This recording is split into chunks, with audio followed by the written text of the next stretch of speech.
여러분, 안녕하세요. 오늘 저희 심층 탐구 시간에 오신 것을 환영합니다. 저기 단순히 사람 수를 세는 그 행정 절차가 무려 7만 명의 목숨을 앗아가는 끔찍한 재앙으로 이어졌다면 여러분은 믿으시겠어요?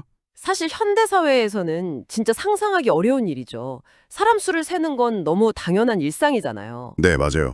정부에서 정책 세우고 세금 거두려고 인구 조사하는 건 진짜 지루할 정도로 평범한 일인데 오늘 우리가 파헤쳐볼 고대 기록, 그러니까 역대상 21장 텍스트에서는 이 단순한 행위가 상상을 초월하는 비극의 도화선이 됩니다. 네, 아주 치명적인 결과를 낳게 되죠. 그래서 오늘의 미션은 명확합니다. 단순히 사람 수를 세는 행위가 어떻게 국가적 재앙으로 번지게 되었는지, 그리고 막 전염병을 멈추기 위해서 이루어진 한 총각을 다투는 부동산 거래가 대체 어떤 의미를 담고 있는지 깊게 파헤쳐보는 겁니다. 이 절망적인 분기의 한가운데서 우리는 리더십의 본질이나 진정한 희생의 대가에 대한 아주 놀라운 통찰을 발견하게 될 겁니다. 네, 그럼 바로 시작해보죠. 이 모든 거대한 극의 출발점을 텍스트는 어떻게 묘사하고 있나요? 기록에 따르면 시작부터 아주 서늘합니다. 사단이 일어나 이스라엘을 대적하고 다윗 왕을 격동시켰다고 명시하고 있거든요. 아, 격동시켰다. 이 표현이 꽤 강렬하네요. 그렇죠. 여기서 격동시켰다는 표현이 사건의 핵심을 관통해요. 그러니까 단순히 밖에서 누군가 억지로 너 이거 해 이렇게 시킨 게 아니라요. 네네. 다윗 내면 깊은 곳에 자리 잡은 자만심이나 군사력에 대한 그 막연한 불안감을 부추겨서 강박적인 행동을 하도록 몰아붙였다는 뜻이거든요. 아, 그러니까 결국 다윗이 이스라엘 전체 인구를 계수하겠다는 돌이킬 수 없는 결정을 내리게 된 거군요. 맞습니다. 겉보기엔 단순한 행정 절차처럼 보이지만 사실 그 배후에는 보이지 않는 영적이고 심리적인 갈등이 짙게 깔려 있다는 걸 보여주면서 본격적인 이야기가 시작되는 거죠. 잠깐만요. 여기서 조금 의문이 드는 게 하나 있는데요. 다윗 왕이 군대 장관인 요압에게 이스라엘 남쪽 끝부터 북쪽 끝까지 전체 인구를 조사하라고 명령하잖아요. 네, 부엘세바에서 단까지 조사하라고 하죠. 네, 근데 요압의 반응이 생각보다 훨씬 격렬하단 말이죠. 하나님이 백성을 100배나 더하시기를 원하고 모두가 왕의 종인데 왜 이스라엘에 죄가 있게 하시냐면서 막 강하게 반발하잖아요. 아주 필사적으로 막아서죠. 솔직히 현대인인 제 입장에서는 이게 잘 이해가 안 가거든요. 아니, 통치자가 자기 나라 백성이 몇 명인지, 군사력이 얼마나 되는지 데이터로 확보하겠다는데 그게 왜 죄가 되는 건가요? 아주 예리한 지적이십니다. 그게 바로 오늘날의 관점하고 고대 근동의 세계관이 정면으로 충돌하는 지점이거든요. 아, 세계관의 차이요? 네.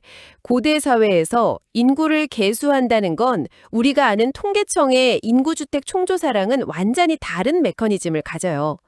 당시 인구조사의 핵심 목적은 딱 두 가지였습니다. 어떤 거죠? 첫째는 군대로 차출할 수 있는 장정의 수를 파악하는 병력 동원이고요. 둘째는 세금을 거두기 위한 과세 표준 확립입니다. 아, 그러니까 단순히 몇 명인지 궁금했던 게 아니라 내가 동원할 수 있는 나의 자원이 얼마나 되나 이걸 계산한 거군요. 정확합니다. 그 소유권의 문제가 이 사건의 핵심이에요. 전통적인 신앙관에서 이스라엘 백성은 왕의 개인 소유가 아니라 그러니까 하나님의 소유거든요. 네, 그렇죠. 그런데 다윗이 인구를 계수하려 한 것은 이스라엘의 진정한 보호자인 신에 대한 신뢰를 저버린 거예요. 눈에 보이는 물리적인 군사력, 그 숫자에 의존하겠다는 오만함의 발로였던 거죠. 와, 그러니까 요압은 군대 장관으로서 실무를 완전히 꿰뚫고 있었던 거네요. 맞아요. 직관적으로 다윗의 이 명령이 백성을 향한 억압이고 신성한 질서를 깨트리는 파국적 결정이라는 걸 간파한 겁니다. 좋습니다. 이걸 약간 현대 기업 환경에 비유를 해보자면요. 회사가 잘 굴러가고 있는데 CEO가 갑자기 불안감이나 과시욕에 사로잡혀서 회사 전체의 자금을 현금화하고 불필요한 고강도 감사를 지시하는 셈이죠. 네, 맞아요. 그래서 실무를 책임지는 CFO가 대표님, 이건 직원들 신뢰를 박살내고 회사를 위험에 빠뜨리는 짓입니다. 제발 멈추십시오 하고 강력하게 경고하는 상황이랑 되게 비슷해 보여요. 그 비유도 참 좋은데요. 사실 상황의 심각성을 보면 단순한 감사 그 이상이긴 합니다. 마치 무리한 구조조정을 하려고 전 직원의 충성도를 다수치화해서 통제하려는 그런 억압적인 시도에 가깝거든요. 세상에, 그런데도 다윗은 고집을 꺾지 않잖아요. 네, 텍스트를 보면 왕의 명령이 요압을 재촉했다고 나옵니다. 결국 요압은 전국을 두루다닌 끝에 이스라엘에서 칼을 뺄 만한 자 1,100만 명, 그리고 유다에서 47만 명이라는 거대한 숫자를 보고하게 되죠. 와, 150만 명이 넘네요. 그런데 여기서 진짜 흥미로운 건 요압의 태도예요. 요압이 이 왕의 명령을 너무 괘씸하고 밉게 여겨서 레위 지파하고 베냐민 지파는 아예 통계에서 누락시켜 버렸거든요. 아, 명령을 따르긴 따르는데 소극적인 태업을 한 거군요. 그렇죠. 리더의 그 엇나간 집착과 잘못된 결정이 조직 내부에 얼마나 깊은 불신을 만들어내는지 보여주는 진짜 소름 돋는 디테일이네요. 아주 명확한 균열이죠. 자, 그럼 그렇게 원하던 거대한 군사력 데이터를 손에 넣었으니까 다윗은 승리감에 취했을까요? 전혀 아니었습니다. 여기서부터 사건이 급 반전을 맞이하거든요. 인구 조사가 끝나자마자 하나님이 이 일을 괘씸히 여겨 이스라엘을 치셨다고 기록되어 있어요. 아, 그제야 다윗은 자신이 심히 미련하게 행했다며 큰 죄를 지었다고 즉각 인정하게 되죠. 다윗의 장점이자 단점이 바로 그 부분이에요. 치명적인 실수를 저지르지만 깨달음의 순간에는 변명 없이 곧바로 엎드린다는 점이죠. 하지만 이번엔 그 대가가 너무 가혹했습니다. 선견자 갓이 다윗을 찾아와서 세 가지 징벌 중에 하나를 고르라고 하잖아요. 완전 잔인한 객관식 문제 아닙니까? 네, 정말 숨막히는 딜레마죠. 첫 번째는 3년 동안의 기근이고요. 두 번째는 석 달 동안 대적의 칼에 쫓기며 도망 다니는 겁니다. 그리고 세 번째가 네, 세 번째는 사흘 동안 여호와의 칼, 즉 전염병이 온 땅을 휩쓸면서 천사가 지경을 멸하는 거였죠. 여러분 이 선택지를 눈앞에 두고 있다고 한번 상상해 보세요. 최악, 차악, 그리고 차차악 중에 하나를 골라야 하는 건데요. 솔직히 말해서 저는 첫 번째나 두 번째가 더 합리적으로 보이거든요. 어떤 면에서 그렇게 생각하시죠? 기근이라면 최소한 왕궁에는 비축해둔 식량이 있을 테니까 리더 본인은 살아남을 확률이 되게 높잖아요. 그리고 도망다니는 것도 본인만 잘 피하면 되는 거고요. 아, 바로 그 지점이 다윗이 어떤 척도로 세상을 보고 있었는지를 보여주는 아주 중요한 대목입니다. 3년의 기근을 한번 생각해 볼까요? 고대 사회에서 기근이 닥치면 누가 가장 먼저 죽어나갈까요? 아무래도 가난하고 힘없는 백성들이겠죠. 당연합니다. 부자들과 권력자들은 창고에 쌓아둔 곡식으로 어떻게든 버틸 수 있어요. 그러니까 기근은 사회적 약자에게만 가혹한, 구조적으로 불평등한 재앙인 겁니다. 아, 그렇게 되네요. 그럼 두 번째, 적의 칼에 쫓기는 건 어떨까요? 다윗은 젊은 시절에 사울 왕에게 쫓기면서 십수년을 도망자로 사나본 인물이에요. 인간의 손에 떨어졌을 때 권력과 칼날을 쥔 그 인간이 얼마나 자비가 없고 잔혹해질 수 있는지 뼛속 깊이 알고 있었죠. 아, 그래서 다윗이 여호와는 긍휼이 크시니 사람의 손이 아닌 하나님의 손에 빠지기를 원한다면서 그 세 번째, 전염병을 택한 거군요. 맞습니다. 전염병은 왕이든 노예든 가리지 않는 완벽한 평등을 가져오니까요. 와, 긍휼, 그러니까 자비가 결정의 기준이었네요. 네, 인간의 잔혹함에는 브레이크가 없지만 절대자의 징계 안에는 아무리 두려워 보여도 결국 스스로 멈추는 자비가 내포되어 있을 거라는 그 절박한 신뢰가 깔려 있었던 겁니다. 무서운 전염병을 택하면서도 역설적으로 절대자의 통제권에 국가를 맡긴 아주 고통스러운 철학적 선택이었네요. 하지만 그 선택의 결과는 너무 참담했잖아요. 그렇죠. 불과 사흘 만에 무려 7만 명의 백성이 전염병으로 목숨을 잃게 됩니다. 7만 명이 죽어나가는 아비규환의 한가운데에서 장면이 마치 영화 클라이맥스처럼 묘사되더라고요. 천사가 예루살렘을 향해 칼을 빼들고 서 있는데 다윗과 장로들이 하늘에 보니까 천사가 수도를 멸할 기세인 거예요. 그 압도적이고 공포스러운 광경 앞에 서게 된 거죠. 네, 그 앞에서 다윗은 베옷을 입고 땅에 엎드려서 이렇게 절규합니다. 명령을 내려 백성을 계수한 자는 나입니다. 범죄하고 악을 행한 자는 바로 나입니다.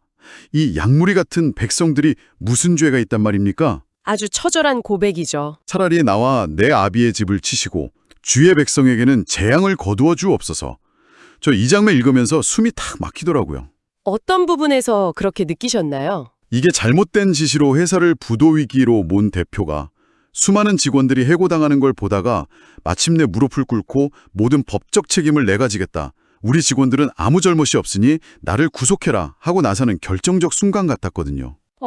비유하자면 그렇게 볼 수도 있겠습니다만 사실 이 텍스트의 본질은 단순한 책임 전가의 문제를 넘어서 리더의 시각 자체가 완전히 뒤집히는 인식의 전환에 있습니다. 인식의 전환이요? 네, 다윗의 언어 변화를 세밀하게 추적해보면 알 수 있어요. 사건의 시작점에서 다윗에게 백성은 어떤 존재였죠? 자기가 세워야 할 숫자, 군사력, 그러니까 데이터에 불과했죠. 110만 명이라는 숫자에 심취해 있었으니까요. 맞아요. 그런데 천사의 칼날 아래 섰을 때 죽어가는 7만 명의 백성은 더 이상 그에게 통계 수치가 아니었습니다. 다윗이 방금 그들을 뭐라고 불렀죠? 아, 무고한 약물이라고 불렀네요. 바로 그겁니다. 자신을 사람들을 지배하는 통치자가 아니라 양들을 위해 목숨을 내놓아야 하는 목자로 다시 인식하기 시작한 겁니다. 숫자에 취해 있던 오만한 리더가 극심한 고통을 통과하면서 마침내 백성의 생명을 무게감 있게 짊어지는 진짜 리더로 본질적인 회복을 이루어낸 거군요. 네. 그리고 여기서 정말 흥미로운 건 다윗이 이렇게 철저하게 책임을 인정하기 직전에 하나님이 먼저 예루살렘의 참혹함을 보시고 뉘우치시면서 찬사에게 족하다, 이제 내 손을 거두라고 명하시는 장면이 교차한다는 겁니다. 아, 절대자의 선제적인 자비와 인간 리더의 통제란 회개가 같은 시간, 같은 공간에서 아주 절묘하게 맞물려 돌아가는 거네요. 맞습니다. 그리고 그 같은 공간이라는 게 바로 다음 이야기의 핵심 무대가 됩니다. 네, 천사가 멈춰선 바로 그곳, 여부스 사람 오르난의 타작마당이죠.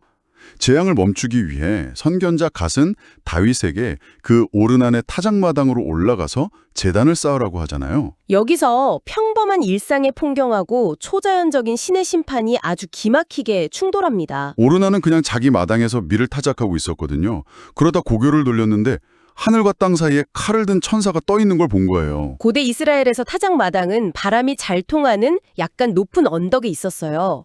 공중으로 곡식을 던지면 껍질은 날아가고 알곡만 떨어지는 구조인데 그 탁 트인 언덕에서 천사를 목격했으니 오르난이랑 내 아들이 얼마나 혼비백산했겠습니까? 당연히 당장 구석에 숨어버렸겠죠. 근데 그 숨어있던 일터에 이번에 한 나라의 군주인 다윗 왕이 수행원들을 거느리고 불쑥 찾아온 겁니다. 오르난 입장에서는 엎드려 절하면서 사시나무 떨듯 떨었을 거예요. 네, 그때 다윗이 말하죠. 이 타작마당을 내게 팔아라. 내가 정당한 값을 치르겠다. 여기에 제단을 쌓아야 이 지긋지긋한 전염병이 그칠 것이다. 그러자 오르난이 어떻게 반응하죠? 왕에게 그냥 모든 걸 다 주겠다고 하잖아요. 마당은 물론이고 농사짓던 소들을 번제물로, 나무 기계를 땔감으로, 밀까지 다 무료로 드릴 테니 제발 가져가시라고요. 네, 파격적인 제안이죠. 전 이 상황을 보면서 약간 이런 비유가 떠올랐어요. 제가 누군가한테 아주 큰 잘못을 해서 진심으로 사과해야 하는데 옆에 있던 부자 친구가 내가 대신 아주 비싼 백화점 상품권 사줄 테니까 그거 들고 가서 미안하다고 해. 이러는 상황이에요. 다윗이 오르난의 호의를 받아들이는 건 그 부자 친구의 제안을 덥석 무는 거랑 같았을 거란 말씀이군요. 네, 맞아요. 내 지갑에서 돈이 나가지 않는 사과는 의미가 없는 거잖아요. 그 부자 친구 비유도 상황을 아주 잘 설명해 주는데요. 사실 다윗이 마주한 딜레마는 훨씬 더 깊고 극단적인 차원이었습니다. 아, 그래요? 이건 단순히 체면이나 도의적인 사과 선물의 문제가 아니거든요. 희생과 비용이 본질적으로 불가분의 관계에 있다는 영적 역학에 관한 이야기입니다. 다윗은 오르난의 제안을 아주 단호하게 거절해요. 내가 졸단고 상당한 값으로 살이라 이렇게 말하죠. 네, 내 지갑에서 나가지 않은 것, 나에게 아무런 손실과 대가 지불을 요구하지 않는 희생은 신 앞에서 아무런 의미가 없다는 걸 깨달은 겁니다. 값없이는 번제를 드리지 않겠다는 이 선언. 와, 진짜 뼈를 때리는 말이네요. 그래서 다윗이 오르난에게 지불한 금액을 주목하셔야 합니다. 텍스트에 보면 금 600세겔을 달아주었다고 나오거든요. 금 600세겔이 어느 정도 가치인가요? 고대 사회 기준으로 봐도 엄청난 횡재 수준을 넘어선 국가적 규모의 거액이에요. 현대 가치로 환산하면 수십억에서 많게는 100억 원 단위에 육박할 수 있는 엄청난 금액입니다. 세상에. 평범한 타작마당 하나를 사는 가격이 절대 아니었네요. 아니죠. 단순히 제단을 쌓을 몇 평짜리 땅을 매입한 게 아닙니다. 거의 거대한 도심 한가운데 빌딩을 통째로 인수하는 수준이잖아요. 대체 왜 그렇게 비싼 값을 치른 걸까요? 다윗은 그 장소가 앞으로 역사에서 어떤 의미를 가지게 될지, 그리고 자신의 죄악을 씻어내기 위해 치러야 할 속전의 무게가 얼마나 무거워야 하는지를 본능적으로 직감했던 겁니다. 아, 11만이라는 숫자로 상징되던 자신의 허영심을 완전히 꺾어버리는 과정이었군요. 네. 자신이 가진 가장 귀한 자원을 쏟아부어서 철저하게 자기 자신을 비워내는 물리적이고 실질적인 회개였던 거죠. 대가 지불이 없는 종교적 의식은 결국 자기 기만에 불과하다는 걸 너무나 뼈저리게 깨달은 다윗의 결단입니다. 와, 진짜 회개는 반드시 영수증을 동반한다는 거네요. 그렇게 비싼 대가를 치르고 타작마당을 사서 마침내 제단을 쌓습니다. 그리고 번제와 화목제를 드리면서 기도하죠. 그러자 놀라운 일이 벌어집니다.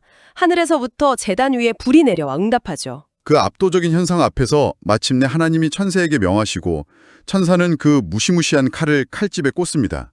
재앙이 완전히 종식된 거예요. 근데 저는 기록의 마지막 부분이 참 묘하더라고요. 어떤 부분 말씀이시죠?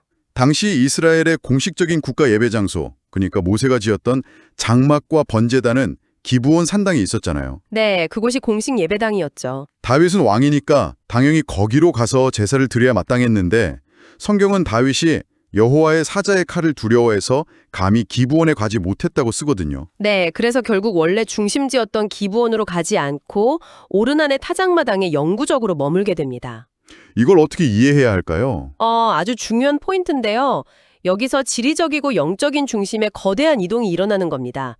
과거의 기브온 산당은 율법과 전통이 머무는 규칙과 제도가 있는 곳이었어요. 네. 하지만 다윗이 방금 타작마당에서 경험한 건 철저한 파멸의 위기에서 아무 자격 없이 건져진 절대적인 은혜거든요.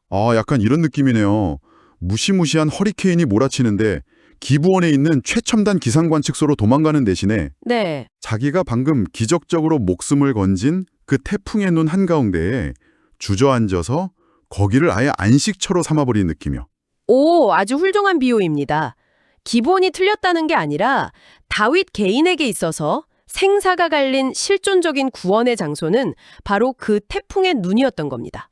자신의 가장 수치스러운 실패와 뼈아픈 대가지불이 있었던 곳이니까요. 네, 그리고 바로 그 죽음의 자리에서 완벽한 용서를 경영했잖아요.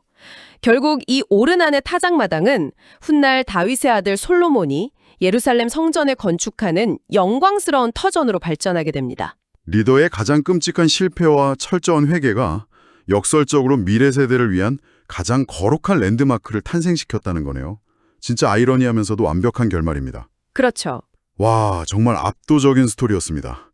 오늘 우리가 이 거대한 서사 속에서 탐구한 내용들을 다시 한번 정리해보죠.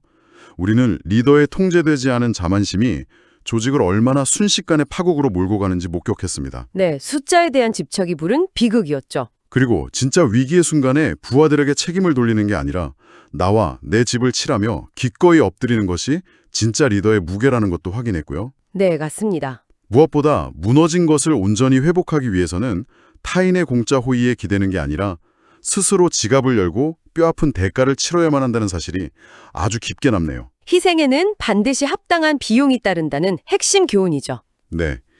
자, 여러분. 오늘의 깊은 탐구를 마무리하면서 제가 질문을 하나 던지고 싶습니다. 오늘 내내 배경에만 머물렀던 한 인물이 있어요. 아, 여부스 사람 오르만이군요. 네, 맞아요. 이 거대한 국가적 재앙과 구원의 역사가 폭풍처럼 휘몰아치는 동안 오르난을 한번 생각해 보세요. 그는 그저 어느 평범한 날 가족들이랑 묵묵히 땀 흘리면서 밀을 털고 있었거든요. 아주 지루하고 반복되는 생업의 현장이었죠. 그런데 바로 그 평범한 일터 한가운데 어느 날 갑자기 하늘에 천사가 나타나고 통치자가 찾아와서 땅을 사겠다고 하면서 역사의 흐름이 완전히 뒤바뀌어 버렸습니다. 그의 낡은 타작마당이 영원한 예루살렘 성전의 터가 되었잖아요. 네, 정말 엄청난 반전입니다. 여러분, 어쩌면 우리가 위대한 역사라고 부르는 그 거대하고 심오한 순간들은 특별하고 화려한 무대 위가 아니라 바로 우리 주변 평범한 사람들의 지루한 일터, 그 일상의 한가운데서 조용히 시작되고 있는 것은 아닐까요? 아주 깊이 생각해 볼 만한 주제네요. 단순한 숫자의 기록이 7만 명의 죽음을 부른 비극, 그리고 누군가의 평범한 밀타작터가 영원한 용서의 중심지가 된 이 극적인 대비를 머릿속에 꼭 그려보시기 바랍니다. 오늘 역대상 21장을 통해 살펴본 우리의 깊은 탐구는 여기까지입니다. 함께해 주셔서 감사합니다. 다음 시간에도 흥미로운 텍스트로 찾아오겠습니다.